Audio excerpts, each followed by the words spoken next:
কিন্তু সেই গোপন আস্তানা থেকে গোটা পৃথিবীর মানুষের কাছে বার্তা পাঠানোর জন্য এই মুহূর্তে চিন্ময় কৃষ্ণ দাস আমাকে পিসিআর বলল তিনি লাইভ আসতে পারছেন না, তিনি ভয়ে রয়েছেন।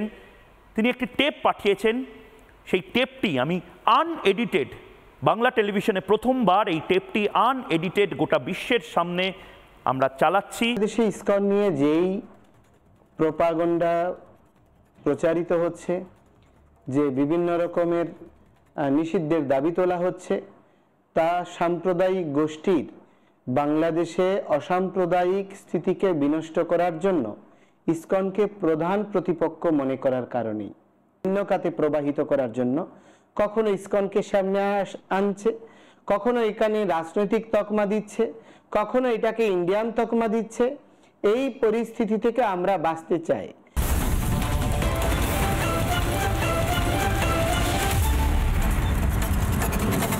মুহূর্তে গোটা পৃথিবীর যারা সনাতনী মানুষজন রয়েছেন তাদের মধ্যে থেকে নির্দিষ্টভাবে ইসকনের যারা সন্ন্যাসীরা রয়েছেন তাদের বহু সন্ন্যাসী আমাকে টেলিফোন করছেন এবং বহু দেশ থেকে তারা এই মুহূর্তে দেখছেন এবং তারা চিন্তিত। ইসকনের এই জিনিসটা আমার ভীষণ ভালো লাগে। ইসকনের যিনি হাঙ্গেরিতে বসে রয়েছেন বা সুইজারল্যান্ডে বসে রয়েছেন বা হয়তো এই মুহূর্তে যুদ্ধবিধ্বস্ত ইউক্রেনে বসে রয়েছেন যে সন্ন্যাসী, এরকমভাবে আমাদের যে বিভিন্ন সংগঠনগুলো রয়েছে সে প্রত্যেকটি সংগঠনের যে ব্রাদারহুডটা সেটা মারাত্মক। এই মুহূর্তে একটি গোপন আস্তানা থেকে চিন্ময় কৃষ্ণ প্রভু, চিন্ময় কৃষ্ণ দাস, যার বিরুদ্ধে দেশদ্রোহিতার মামলা দিয়েছে বাংলাদেশ সরকার, ইসকনের অন্যতম জনপ্রিয় মুখ, সনাতনী প্রতিবাদী, যিনি চেয়েছিলেন বাংলাদেশটাকে সুন্দর করতে, বাংলাদেশে হিন্দুরা যেন মাথা উঁচু করে বেঁচে থাকতে, তাকে দেওয়ালে পিঠ ঠেকিয়ে দিয়েছে এবং তারা আতঙ্কিত, তারা লুকিয়ে আছে। কিন্তু সেই গোপন আস্তানা থেকে গোটা পৃথিবীর মানুষের কাছে বার্তা পাঠানোর জন্য এই মুহূর্তে চিন্ময় কৃষ্ণ দাস আমাকে পিসিআর বলল তিনি লাইভ আসতে পারছেন না, তিনি ভয়ে রয়েছেন। তিনি একটি টেপ পাঠিয়েছেন, সেই টেপটি আমি আনএডিটেড, বাংলা টেলিভিশনে প্রথমবার এই টেপটি আনএডিটেড গোটা বিশ্বের সামনে আমরা চালাচ্ছি এবং আমরা জানি না উনি সুরক্ষিত আছেন কি নেই, কমান্ডোরা ওনার বাড়ি ঘিরে ফেলেছে কি নয়, আমরাও আতঙ্কিত। কিন্তু উনি ওনার আপাতত শেষ যে বার্তা, সেই শেষ বার্তাটি কি দিয়েছেন এখন অবধি শুনব। হরে কৃষ্ণা। ইসকন একটি বিশ্বনন্দিত অরাজনৈতিক সনাতন ধর্মীয় প্রচার সংগঠন, যারা ভগবান শ্রীকৃষ্ণের বাণী প্রচার করছে এবং বিশ্বের প্রতিটি দেশে এই সংগঠনটি সমাদৃত। বাংলাদেশে ইসকন নিয়ে যেই প্রোপাগান্ডা প্রচারিত হচ্ছে, যে বিভিন্ন রকমের নিষিদ্ধের দাবি তোলা হচ্ছে, তা সাম্প্রদায়িক গোষ্ঠীর বাংলাদেশে অসাম্প্রদায়িক স্থিতিকে বিনষ্ট করার জন্য ইসকনকে প্রধান প্রতিপক্ষ মনে করার কারণেই। আর বাংলাদেশে ৮ দফা নিয়ে সনাতনীদের যে আন্দোলন, তার সঙ্গে ইসকনের কোনো সম্পর্ক নেই এবং আমরা ইসকনের প্রতিনিধিত্ব করে এই আন্দোলন সম্পাদন করছি না। বাংলাদেশের ৩ কোটি সনাতনী এর প্রাণের দাবি, বেঁচে থাকার অধিকার এবং সমতা, সাম্যতা এবং আমাদের সংবিধানে স্বীকৃত অধিকারসমূহ ফিরে পাওয়ার জন্য, এবং যেই সমস্ত বিষয় সংবিধানে স্বীকৃত নয়, যেই সমস্ত বিচারহীনতা আমাদেরকে দীর্ঘদিন ধরে আজকে অন্ধকারে ডুবিয়ে রেখেছে, সেখান থেকে বিমুক্তির জন্য, আলোর পথ দেখার জন্যই সনাতনীদের এই প্রাণের আন্দোলন। এটাকে ভিন্ন খাতে প্রবাহিত করার জন্য কখনো ইসকনকে সামনে আনছে, কখনো এখানে রাজনৈতিক তকমা দিচ্ছে, কখনো এটাকে ইন্ডিয়ান তকমা দিচ্ছে। এই পরিস্থিতি থেকে আমরা বাঁচতে চাই।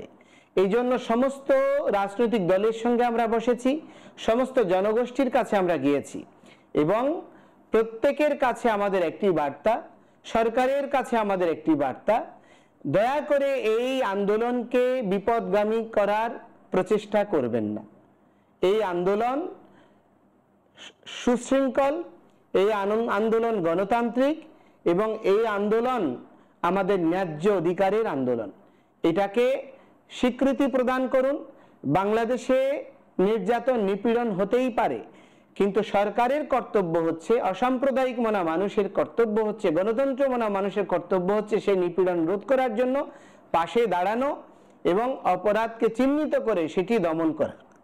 কিন্তু হাজারীগলি সহ যেই সমস্ত ঘটনাগুলো ঘটছে সেটা অত্যন্ত নেক্কারজনক।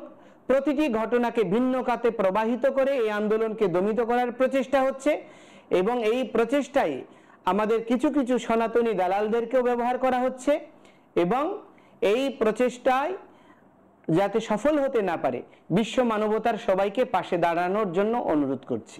সবচেয়ে দুর্ভাগ্যদায়ী হচ্ছে যারা সনাতনীদের নিয়ে ধর্মীয় অবমাননা করছে, যারা থ্রেট দিচ্ছে, এই আন্দোলনের সঙ্গে সংশ্লিষ্টদেরকে হুমকি দিচ্ছে এবং বিভিন্ন রকমের সনাতন ধর্মাবলম্বীদের বিরুদ্ধে এক রহেঙ্গে তো নেক রহেঙ্গে, এক রহেঙ্গে তো সুরক্ষিত রহেঙ্গে, অর্থাৎ বিভাজনেই মৃত্যু, ঐক্যেই বল, এটা স্লোগানের পর্যায়ে পৌঁছে গেছে। গান বাঁধা হচ্ছে গোটা দেশে। একবার শুনবো এই স্লোগান, আমার খুব ভালো লেগেছে। দেখুন কানাডাতে এই মুহূর্তে, কানাডাতে পর্যন্ত, কানাডাতে যখন হিন্দুদের ওপর আক্রমণ হয় জাস্টিন ট্রুডো একেবারে ঠুটো হয়ে বসেছিলেন, কোনো কাজটি করেননি। হিন্দুরা মার খেয়ে গেছে, জাস্টিন ট্রুডো একটি বারও তাদেরকে বাঁচানোর জন্য আসেননি। তখন তারা যে স্লোগান দিচ্ছেন শুনবো। लेकिन कोई हमारा विरोध करेगा तो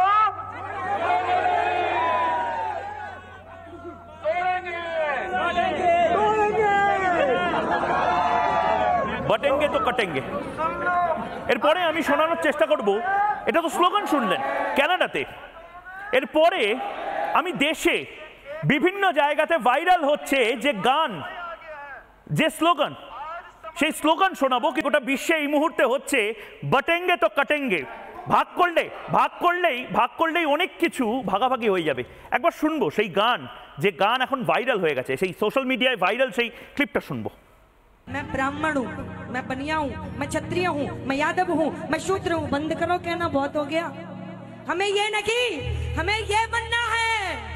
ध्यान रखना है पहले राष्ट्र बाद में कास्ट, क्योंकि जब हम एक होंगे तो नेक होंगे, अगर बटेंगे तो कटेंगे। मैं ब्राह्मण हूँ, मैं बनिया हूँ, मैं क्षत्रिय हूँ, मैं यादव हूँ, मैं शूद्र हूँ। बंद करो कहना बहुत हो गया। हमें ये नहीं, हमें ये बनना है।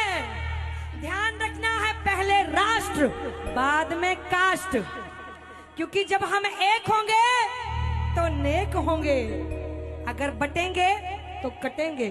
मैं ब्राह्मण हूँ, मैं बनिया हूँ, मैं क्षत्रिय हूँ, मैं यादव हूँ। খুব সহজভাবে এই গানের মাধ্যমে, এই স্লোগানের মাধ্যমে বুঝিয়ে দেওয়া বিভাজনে মৃত্যু, হিন্দু ঐক্যে বল।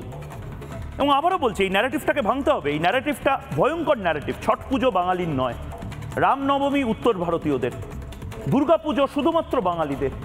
এই ন্যারেটিভটা ভাঙতে হবে।